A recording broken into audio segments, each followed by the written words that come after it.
Ladies and gentlemen, welcome back to another video. It is yours truly, DTF, back with another album review. And today we're reviewing Kendrick Lamar's Good Kid, Mad City. A classic considered amongst many people. Highly acclaimed project. And I had to find out what the hype was all about, right? So as we dive in here, we have the concept and intention. Now with this project, it seems his intention was to create a short cinematic film in audio format that depicted his personal coming of age story in Compton, aiming to show how a good kid survives a mad city through personal growth, family, and spiritual awakening. Well, this project kind of also serves as like a venting process of sorts, a portrait of his teenage years. Following with the sound and production, we have a very atmospheric, spacious West Coast hip hop, featuring downbeat G-Funk, which I actually don't even know what G-Funk stands for, so forgive me for that one, but we have lots of laid bass lines and hazy synths, containing skits that give a in-life type of feel, further expanded with soulful samples. What I find really cool is that on Backseat Freestyle, we get a Powerpuff Girl sample, which I watched the video. It was like, come on, bro. Like, you gotta love uniquely made samples from just random places. And in the music video, it contained this clip of Avatar: The Last Airbender, which I absolutely geeked out over because I don't know why that was in there, and I didn't even know Kendrick knew it existed, but it was in there. So that was super cool. With aesthetic and theme, we have a cinematic snapshot or personal portrait of his teenage years, like we expressed earlier, filled with peer pressure, gang affiliations, tragedy, indulgence in anything hedonistic. As lots of immature people tend to do, all they crave is feel good, all they crave is enjoyability. They don't really, know the lifestyle of discipline quite yet. So, especially I guess in the area that he grew up in, that's all he was ever showcased in front of him. So can't necessarily blame him for that, but that's kind of what they go for with the aesthetic and theme. Obviously, having two album covers, both containing stories behind them. I suppose one of them is quite self-explanatory. You can just see the kind of, I think both actually provide a pretty good story, a pretty good, what's the word? Pretty good context for what it shows. But in terms of my favorite songs, we have number 3, The Art of Peer Pressure, the sentiment and message behind the song, right? As well as its soon to slow, spacious beat switch. Provides a good example of like a more cinematic approach when it comes to music, and I just think it did a very good job. I suppose like what is the song called? Poetic Justice was a close one for me. I might actually now add that to my playlist. My bad. But I won't even lie to you, not a lot of these songs actually made my rotation, and I'll get into how it's aged for me. That'll be the venting session. But at number 2, we have Shireen, aka Master Splinter, whatever they called it. Also a Ninja Turtle reference, like what? I think it works as a pretty good intro, not going to lie, a lot of vulnerability and depth. Provides a pretty good insight as to the kind of sound that we're about to receive.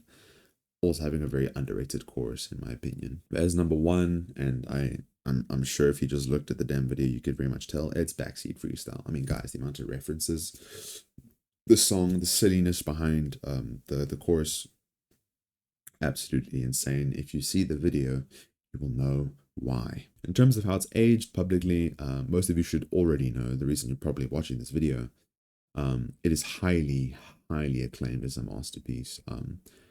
Unprecedented longevity on the charts, considered what I said like that, considered a defining sound for the 2010s, many hit songs, and at time of recording, he has sold over 10 million units in the US alone. Absolutely insane.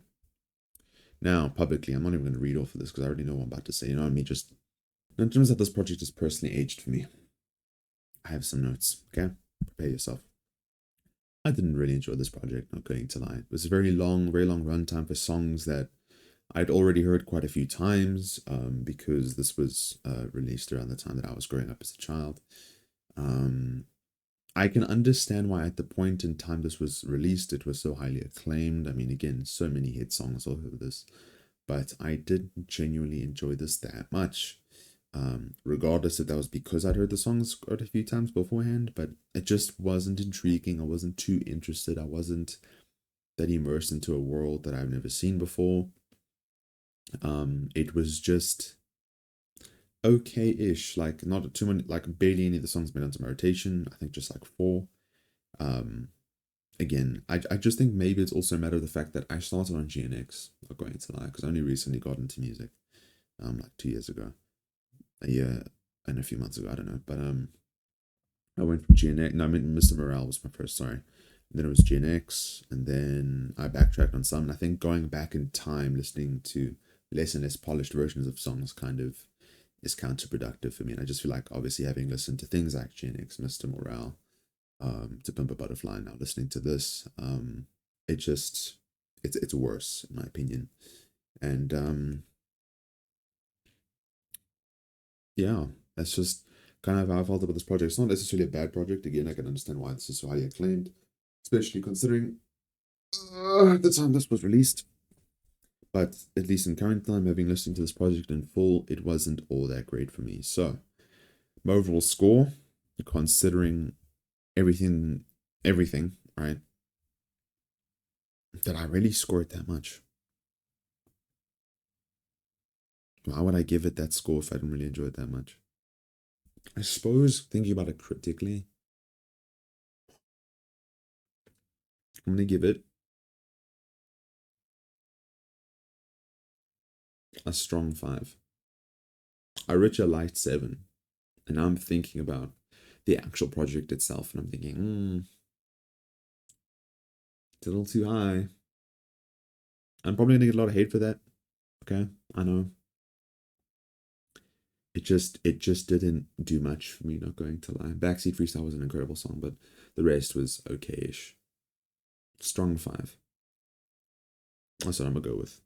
Let me know your guys' thoughts down below. What you guys would rate this project. If you guys really hate on it, let me know why you guys think this deserves a better rating. Let me know how you guys think I did on this video, what you guys think of this project, how you guys enjoyed its sound. I'll see you guys in the next one. Hopefully I didn't upset too many of you.